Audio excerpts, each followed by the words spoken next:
తెలంగాణ ముఖ్యమంత్రి రేవంత్ రెడ్డి ఢిల్లీ పర్యటన బీఆర్ఎస్ నేతల్లో వెన్నులో వణుకు పుట్టిస్తుందా? ఆ 16 మంది బీఆర్ఎస్ ఎమ్మెల్యేలను కాంగ్రెస్ పార్టీలో చేర్చుకునేందుకు లైన్ క్లియర్ చేసుకునేందుకే రేవంత్ రెడ్డి ఢిల్లీ పర్యటనకి వెళ్ళారా అంటే అవుననే సమాధానం ఇస్తున్నారు కొంతమంది రాజకీయ విశ్లేషకులు. ఇక ఇదే అంశానికి సంబంధించి మనతో మాట్లాడేందుకు ప్రముఖ రాజకీయ విశ్లేషకులు, ప్రముఖ సీనియర్ జర్నలిస్ట్ సిఎస్ రావు గారు మనతో ఉన్నారు. ఆయనతో మాట్లాడదాం. Sir hi sir. Hello Krishna. Sir, Revanth Reddy Delhi పర్యటన ఇప్పుడు బీఆర్ఎస్ నేతల వెన్నులో వణుకు పుట్టిస్తుందా? ఆ 16 మంది బీఆర్ఎస్ ఎమ్మెల్యేలను కాంగ్రెస్ పార్టీలో చేర్చుకునేందుకు లైన్ క్లియర్ చేసుకునే దాంట్లో భాగంగానే రేవంత్ రెడ్డి ఢిల్లీ పర్యటనకు వెళ్ళారా అంటే ఏం చెప్తారు సార్? సో ఒకటేంటంటే ఢిల్లీ పర్యటనకి రేవంత్ రెడ్డి వెళ్ళారు అనగానే ఇమీడియట్గా బీఆర్ఎస్ పార్టీలో ఒక రకమైనటువంటి కలకలం, కొంత అలజడి మొదలైంది. దానికి కారణం ఏంటంటే ఇప్పుడు రేవంత్ రెడ్డి ప్రభుత్వం అయితే ఉంది కానీ బట్ అది మైనారిటీ ప్రభుత్వం అనుకోవాలి. అంటే ఎప్పుడు పడిపోతుంది, చీత్తే ఊడిపోయే ముక్క అంటారు, ఆ టైప్లో ప్రభుత్వం ఉంది. ఇంకో వైపు ఏంటంటే బీఆర్ఎస్ కానీ బీజేపీ కానీ వీళ్ళు ఏమంటున్నారు, ఏ రోజైనా గవర్నమెంట్ పడిపోవచ్చు అనేది చెప్తూ ఉన్నారు. అది అధికారంలో ఉన్నటువంటి పార్టీకి ఏమాత్రం నచ్చట్లేదు. వీళ్ళు లెక్కలు కూడా చెప్తున్నారు. కడియం శ్రీహరి లెక్కలు కూడా చెప్పారు కదా, మేము 39 మంది ఉన్నాం, బీజేపీ వాళ్ళు 8 మంది ఉన్నారు, ఎంఐఎం 7, మొత్తం కలిపితే 54 మంది ఉన్నాం, తస్మాత్ జాగ్రత్త అని చెప్తున్నారు. అంటే ఈ విధంగా భయపించినప్పుడు ఏం జరుగుతుందంటే, జనరల్గా గతంలో మనం తీసుకుంటే కనుక ప్రభుత్వాన్ని పడేస్తాం అని చెప్పి జగన్మోహన్ రెడ్డి ఒక మూమెంట్లో అన్నాడు. ఎప్పుడు 2016 మూమెంట్లో 16 ఆ టైంలో ప్రభుత్వాన్ని పడదేస్తాం, మా దగ్గర 22 మంది మాకు టచ్లో ఉన్నారు, అది ఇది అని చెప్పాడు. చెప్పినప్పుడు వెంటనే అలర్ట్ అయ్యి చంద్రబాబు నాయుడు ఏం చేశాడంటే మొత్తం వైఎస్ఆర్ కాంగ్రెస్ పార్టీ నుంచి వచ్చినట్టు తీసేసుకొని కొంతమంది మినిస్టర్లు కూడా ఇచ్చారు. ఆ తర్వాత 2014లో సీఎం అయినటువంటి కేసీఆర్ ఉన్నాడు. కేసీఆర్ ప్రభుత్వం పడిపోతుంది అనండి ఒక టాక్ వచ్చింది. అది ఇలానే ప్రత్యర్థి పార్టీలు మైనార్టీ ప్రభుత్వం పడగొడతామని చెప్పి వెంటనే అలర్ట్ అయినటువంటి కేసీఆర్ ఏం చేశాడు, ఇమీడియట్గా తెలుగుదేశం పార్టీ వాళ్ళని లాగేసుకున్నాడు.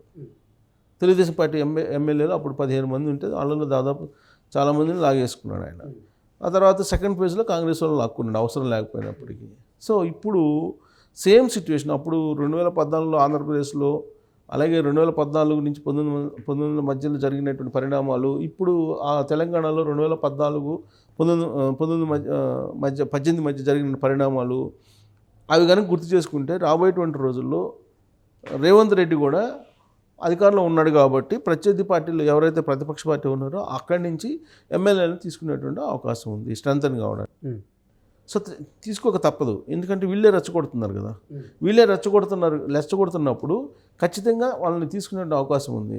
ఇప్పుడు రేణుకా చౌదరి చెప్తున్న దాని ప్రకారం 16 మంది టచ్లో ఉన్నారని ఆవిడ చెప్తున్నారు. మరికొంతమంది చెప్తున్నారు కాదు 20 మంది టచ్లో ఉన్నారని మరికొంతమంది చెప్తున్నారు. సో 22 మంది వెళ్ళిపోతే నీ ప్రతిపక్ష హోదా కూడా ఇప్పుడు ఉండే అవకాశం లేదు కేసీఆర్కి అనేది ఇప్పుడు మళ్ళీ తాజాగా వినిపిస్తుంది రాజకీయ వర్గాల్లో. ఎందుకు ప్రతిపక్ష హోదా ఉండదని చెప్తుంది.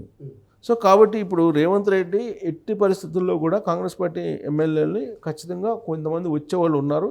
ఆ వచ్చేవాళ్ళ జాబితాలో మల్లారెడ్డి పేరు వినిపిస్తుంది, సుధీర్ రెడ్డి పేరు వినిపిస్తుంది, మల్లారెడ్డి కొడుకు పేరు వినిపిస్తుంది, తర్వాత గంగుల కమలాకర్ పేరు వినిపిస్తుంది, పాత తెలుగుదేశం పార్టీ వాళ్ళు వీళ్ళంతా. సో వాళ్ళందరూ చాలామంది పేర్లు వినిపిస్తున్నాయి. ఒక 20 మంది వెళ్ళిపోతే అయిపోయాయి. 20 మంది అయిపోతే ప్రతిపక్ష హోదా కూడా పోతుంది. సో కాబట్టి ఇప్పుడు ప్రతిపక్ష హోదా ఉంటుందా ఊడుతుందా కేసీఆర్కి అని అంటే, కేసీఆర్ లేదంటే కాంగ్రెస్ బీఆర్ఎస్ పార్టీ బీజేపీ వాళ్ళు కామ్గా ఉన్నంత వరకు ఓకే.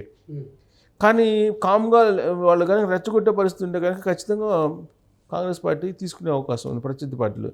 ఇప్పుడు ఉదాహరణ తీసుకుంటే బీజేపీ ఇప్పుడు 8 మంది ఎమ్మెల్యేలు గెలుచుకున్నారు. ఇంతవరకు అక్కడ విపక్ష నేత లేడు, అంటే ఫ్లోర్ లీడర్ లేడు. అసెంబ్లీలో ఫ్లోర్ లీడర్ ఎవరో ఒకరు ఎంచుకోవాలి కదా, ప్రతి పార్టీకి ఒక ఫ్లోర్ లీడర్ ఉంటారు.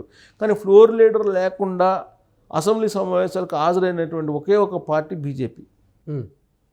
తాజాగా జరుగుతుంది కదా, సెషన్స్ జరుగుతున్నాయి. బుధవారం మళ్ళీ కంటిన్యూ అవుతుంది. సో ప్రతి పార్టీకి ఇప్పుడు ఎంఐఎం పార్టీ ఉన్నారు, అక్బరుద్దీన్ ఉన్నాడు ఎంఐఎంకి, అలాగే బీఆర్ఎస్ పార్టీ ఉన్నారు, బీఆర్ఎస్ పార్టీకి కేసీఆర్ని ఎంచుకున్నారు. ఓకే, కానీ మన సిపిఐ ఉంది, ఒకలే ఎమ్మెల్యే, ఆయనే ఆ పార్టీకి ఫ్లోర్ లీడరు. ఒకళ్ళు ఉన్నారు కాబట్టి ఆయనే. అంతకుముందు బీజేపీకి ఒకళ్ళే ఉన్నారు, రాజేష్ సింగ్, ఆయనే ఉండేవాడు. కానీ ఇప్పుడు 8 మంది గెలిచారు. ఈ 8 మందిలో ఎవరిని పెట్టాలి ఫ్లోర్ లీడర్గా అనేది ఇప్పటివరకు బీజేపీ నిర్ణయం తీసుకోవాలి ఇప్పటివరకు. అంటే ఫ్లోర్ లీడర్ రాకుండా హాజరైనటువంటి పార్టీ ఏదైనా ఉందంటే బీజేపీ. ఎందుకంటే ఆ ఫ్లోర్ లీడర్కి ఇప్పుడు గెలిచిన ఒక్కో పార్టీలో ఎంతమంది సభ్యులు గెలిచారు అనేది క్యాలిక్యులేట్ చేసి ఆ క్యాలిక్యులేషన్ ప్రకారం నీకు మాట్లాడటానికి అవకాశం ఇస్తారు. సో ఫ్లోర్ లీడర్ ఎవరైతే ఉన్నారో ఆ ఫ్లోర్ లీడర్కి అవకాశం ఇస్తారు డిస్కషన్స్ జరిగేటప్పుడు. అసలు ఫ్లోర్ లీడర్ ఎంపిక విషయంలోనే బీజేపీ వెనకబడింది. అంటే దీన్ని బట్టి ఏమర్థమవుతుంది, రేవంత్ రెడ్డి ఇప్పుడు ఒకవేళ బీజేపీ వాళ్ళని కూడా తీసుకునే అవకాశం ఉందా, బీజేపీ వాళ్ళు ఎవరైనా టచ్లో ఉన్నారా అనేటువంటి అనుమానం కూడా కలుగుతుంది. సో బీజేపీ వాళ్ళు పోరుగానే అంత ఈజీగా, కాంగ్రెస్ పార్టీ నుంచి మాత్రం ఒక 16 నుంచి 19 మంది వరకు టచ్లో ఉన్నారు, వెళ్ళే అవకాశం ఉంది అని అంటున్నారు. సో అక్కడ క్లియరెన్స్, ఏఐసిసి క్లియరెన్స్ లేకుండా ఆయన ఒక స్టెప్ కూడా వేయలేడు రేవంత్ రెడ్డి. ఎందుకంటే కాంగ్రెస్ పార్టీ జాతీయ పార్టీ, ఢిల్లీ నుంచి సంకేతాలు రాకపోతే ఏమీ చేయలేడు ఆయన. సో ఆయన ఢిల్లీ వెళ్ళి అక్కడి నుంచి సంకేతాలు తీసుకొస్తే కనుక ఇమీడియట్గా కాంగ్రెస్ పార్టీ నుంచి తీసుకునే అవకాశం ఉంది. సో అప్పుడు ఆల్రెడీ ఇప్పుడు 6 మంత్రి పదవులు ఖాళీ ఉన్నాయి. సో మంత్రివర్గ విస్తరణ కూడా జరగాలి. 6 మంత్రి పదవులు ఖాళీ ఉన్నాయి కాబట్టి 6 మంత్రి పదవులను కూడా నీకు నింపాలి. నింపాలని అంటే ఈ 16 మందిని తీసుకొచ్చే వాళ్ళు ఎవరో టైకులను ఉంటారు కదా, ఆ టైకులకు ఒకరికి ఇద్దరికి ఇవ్వాల్సి వస్తుంది. బహుశా అందుకే 6 మంత్రి పదవుల్ని నియామకం చేయకుండా ఆపినట్టు అనిపిస్తుంది. సో ఢిల్లీ వెళ్ళారు కాబట్టి దాని క్లారిటీ తీసుకొని ఇటు మంత్రి పదవుల్ని నింపడం, 6 మంత్రి పదవుల్ని భర్తీ చేయడం, ప్లస్ ఈ కాంగ్రెస్ పార్టీ సంబంధించినటువంటి బీఆర్ఎస్ పార్టీలో ఎవరైతే చేరతారో వాళ్ళని తీసుకోవటం, బీఆర్ఎస్ పార్టీ నుంచి వచ్చేటువంటి వాళ్ళని కాంగ్రెస్లోకి తీసుకోవటం, ఇది ఒక అంశం. ఇక రేవంత్ రెడ్డి ఢిల్లీ వెళ్ళారని అంటే ఇంకా నెక్స్ట్ అంశాలను తీసుకుంటే కనుక ఆల్రెడీ ఇప్పటికే మేడిగడ్డ సంబంధించిన అంశం, డ్రగ్స్ సంబంధించిన అంశం, ఇవన్నీ కూడా చర్చకు వచ్చిన క్రమంలో ఈ మేడిగడ్డది ఏం చేయాలి, మేడిగడ్డ దాని మీద విచారణకు ఆదేశించాలా, విచారణకు ఆదేశిస్తే ఏంటి సిట్టింగ్ జడ్జి చేత ఆదేశించాలా లేదంటే సిబిఐకి అప్పచెప్పాలా, వీటి మీద కూడా అధిష్టానం ఒక డైరెక్షన్ ఇస్తుంది. కాబట్టి ఆ డైరెక్షన్ కోసం వెళ్ళుంటారు. సో ఢిల్లీ ప్రతిసారి ఇంకా రేవంత్ రెడ్డి వెళ్ళడానికి తప్పదు, ఎప్పుడు పిలిచినా కానీ ఢిల్లీ వెళ్ళాల్సిందే. ఢిల్లీలో డెసిషన్స్ వాళ్ళు ఇచ్చే డైరెక్షన్ బట్టి నీకు ఆయన మూవ్ అయ్యేటువంటి అవకాశం ఉంది. సో ఇది ఒకటి, మంత్రివర్గం 2 కాంగ్రెస్ పార్టీలోకి ఇతర పార్టీ వాళ్ళని తీసుకోవడం 2, 3 వచ్చేసి ఈ విచారణకు ఆదేశించడం 1, 4 వచ్చేసి ఇంకా అంశాలు కనుక తీసుకుంటే కనుక ఇప్పుడున్నటువంటి పరిస్థితుల్లో లోక్సభ సమీప భవిష్యత్తులో లోక్సభ ఉంది.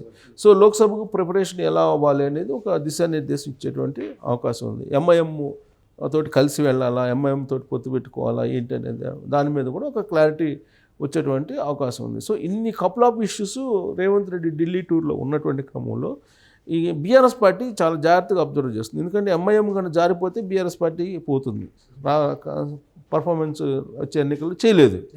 కాబట్టి ఎంఐఎం కాంగ్రెస్ పార్టీ వైపు వెళ్తుందా, అసలు బీఆర్ఎస్ పార్టీలో ఉండే ఎమ్మెల్యేలు ఏమైనా వెళ్ళిపోయే అవకాశం ఉందా, విచారణకు ఆదేశిస్తే పరిస్థితి ఏంటి, ఇట్లా అన్నిటి మీద కూడా చాలా కీలకమైన అంశాల్లో ఒక డైరెక్షన్ తీసుకునేటువంటి అవకాశం ఉంది. దీంతో పాటు చాలా ఇంపార్టెంట్ ఇష్యూస్ ఏంటంటే ఇప్పుడు స్మితా సబర్వాల్ ఉంది. స్మితా సబర్వాల్కి ఇప్పటివరకు ఎన్ఓసి ఇవ్వాలి. సో ఆ ఎన్ఓసి అంటే ఇంకా కేంద్ర సర్వీస్కి వెళ్ళే ప్రయత్నం చేస్తున్నారా లేదనేది అదొకటి. ఇప్పుడు ఆఫీసర్స్ అందరూ ఐపీఎస్ని ఐఏఎస్ని షఫుల్ చేస్తున్నారు కాబట్టి అక్కడ కూడా కొన్ని ఆబ్లిగేషన్స్ ఉంటే వాటిని కూడా తీసుకునేటువంటి అవకాశం ఉంది. So obligations. ఇంకోటి డీజీపీ, ఇప్పుడు రవి గుప్తా ఉన్నాడు, డీజీపీని కంటిన్యూ చేయాలా లేదంటే వేరే వాళ్ళని ఏమన్నా మారుస్తారా, అదే అంశం, ఆ అంశం కూడా చర్చకు వచ్చేటువంటి అవకాశం ఉంది. ఢిల్లీ టూర్లో రేవంత్ రెడ్డికి ఏఐసిసి ఒక డైరెక్షన్ ఇచ్చేటువంటి అవకాశం ఉంది. సో ఇన్ని కపుల్ ఆఫ్ ఇష్యూస్ తోటి ఆయన వెళ్తున్నారు, చూడాలి ఏం జరుగుతుందనేది. Okay sir, thank you so much.